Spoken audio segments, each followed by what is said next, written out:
ay may hahadlang. Pangako sa'yo, ipaglalaban ko. Sa hirap at ginhawa ang ating pag-ibig, upang di magkalayo kailanman. Pagkat ang tulad mo ay minsan lang sa buhay ko. Ikaw. Bimbi Aquino pinuri dahil sa kanyang a cappella performance. Isang simpleng video lang, pero umani agad ng papuri si Bimbi Aquino matapos niyang kantahin ang classic na Pangako Sa'yo habang nakaupo at walang kahit anong instrumental. Pure a cappella lang, pero maraming netizens ang nagsabing ramdam nila ang emosyon at kumpiyansa sa kanyang pag-awit. Habang lumalaki si Bimbi, mas lalo ring napapansin ng publiko ang mga bagong talentong unti-unti niyang ipinapakita. Marami ang nagsabing nakakatuwang makita na bukod sa kanyang magandang personalidad, may hilig at kakayahan rin pala siya sa pagkanta.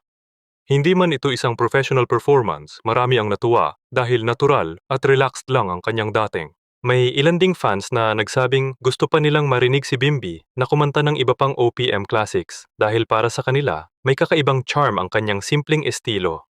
Minsan nga, hindi kailangan ng engranding production para makuha ang atensyon ng mga tao. Isang tunay at taus-pusong performance lang ay sapat na. Kayo, ano sa tingin ninyo ang performance ni Bimbi? May potential ba siyang pasukin ng music industry o mas gusto ninyo siyang makita sa ibang larangan?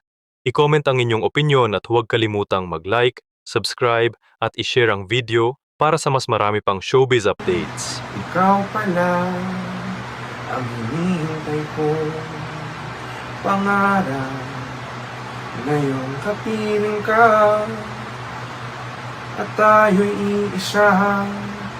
Hindi ko hahayaan na sa atin ay may hahadlang. Pangako sa'yo, ipaglalaban ko. Sa hirap at ginhawa ang ating pag-ibig, upang di magkalayo kailanman. Pagkat ang tulad mo ay minsan lang sa buhay ko. There?